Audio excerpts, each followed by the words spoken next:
Hello friends, வணக்கம் and welcome to GKV channel. காலையில் எழுந்து வந்து இந்த மொட்டை மாடியில் நின்று அப்படி மேகத்தையும் அந்த காக்கா குருவிங்க கத்துற சத்தத்தையும் கேட்குறதே ஒரு தனி சந்தோஷந்தாங்க. உங்களில் எத்தனை பேருக்கு இது பிடிக்கும்னு சொல்லுங்கள். இந்த காக்காங்க 2 பேரும் அங்கே தாங்க உட்காந்துட்ருப்பாங்க. காலையில் பொழுது விடிஞ்சாலும் சரி, நைட்டு தூங்க போகிறதுக்கு முன்னாடியும் சரி, அதுங்க 2மே ஜோடியாக அங்கே தாங்க உட்காந்துட்ருக்கோம். இந்த பக்கம் சூரியன் வரலாமா வேணாமான்னு யோசிச்சுட்டு இருக்காரு.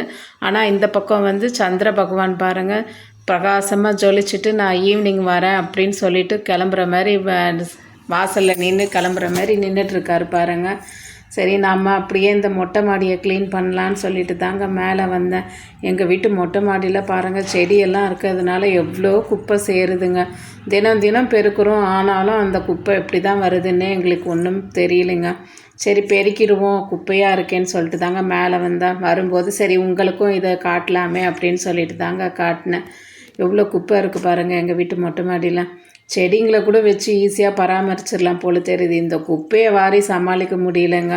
சரி, சண்டே ஒரு நாள் ஃப்ரீயாக இருக்கும்போது இந்த வேலையெல்லாம் முடிச்சிடலான்னு சொல்லிவிட்டு நான் காலையிலே ஏஞ்சி வந்துட்டு க்ளீன் பண்ணலான்னு சொல்லிவிட்டு வந்திருக்குறேங்க. வாங்க க்ளீன் பண்ணலாம், ஏதாவது பேசிக்கிட்டே க்ளீன் பண்ணலாம்.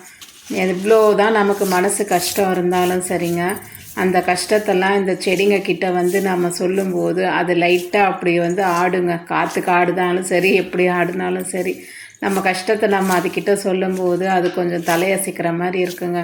சரி, நம்ம கஷ்டத்தையும் யாரோ ஒருத்தவங்க கேட்குறாங்க அப்படின்ற ஃபீலிங்கோடு அதுக்கிட்ட சொல்லிட்டு வந்துட்டு கீழே வந்து நம்ம வேலையை பார்க்க ஆரம்பிச்சோன்னா நம்ம மனசு என்னமோ கொஞ்சம் ரிலாக்ஸாக இருக்கிற மாதிரி ஃபீல் ஆகுங்க. நான் அப்படி தான், எனக்கு அப்படின்னு தாங்க நான் நிறைய தடவை பண்ணியிருக்கேன் அந்த விஷயத்தில். அதுக்கப்புறமா சரி வேலை இருக்குது எனக்கே நிறைய வா போகலாம் அப்படின்னு சொல்லிட்டு என்னையே நான் பூஸ்டப் பண்ணிவிட்டு நான் கிளம்பிடுவேங்க. ஒரு வழியாக பாருங்கள் எவ்வளோ குப்பை சேர்ந்துருக்கு பாருங்கள். இந்த குப்பையை இந்த பக்கமாக ஒன்று, அந்த மூலையில் ஒன்று, இந்த மூலையில் ஒன்று அங்கங்கே சேர்த்து வச்சுருக்காங்க. ஒன்றா சேர்த்து வச்சா காற்றடிக்கும்போது மொத்தமாக 4 பக்கம் சிதறிடும். அதனால தாங்க அந்தந்த குப்பையை தனித்தனியாக ஒரு இடத்துல சேர்த்து வச்சுருக்குறாங்க. இப்போ எல்லா குப்பையும் சேர்த்து வாரிடலாங்க. நான் அந்த வாடுற குப்பையை கீழே கொட்ட மாட்டேங்க. ஒரு பேக்கில் கொஞ்சமாக மணல் போட்டு அதுக்கு மேலே இந்த விழுற காஞ்சி விழுற இலையெல்லாம் எடுத்து இந்த குப்பையெல்லாம் சேர்த்து அதில் வச்சுருவாங்க. அதுவே கொஞ்ச நாள் கழித்து அப்படியே நல்லா உரமாகிடுங்க. திருப்பி நான் அதையே எடுத்து செடிக்கு ரீயூஸ் பண்ணிக்குவாங்க. இப்படி தான் நான் பண்ணுறது, குப்பையை கீழே கொட்ட மாட்டேன்.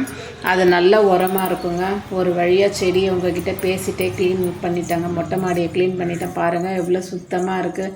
வேலை முடிஞ்சது. இன்றைக்கி கீழே போய் அடுத்த வேலையை பார்க்கணுங்க. இந்த வீடியோ உங்களுக்கு பிடிச்சிருந்தா லைக் பண்ணுங்கள், ஷேர் பண்ணுங்கள், கமெண்ட் பண்ணுங்கள், மறக்காமல் சப்ஸ்கிரைப் பண்ணுங்கள். தேங்க்யூ.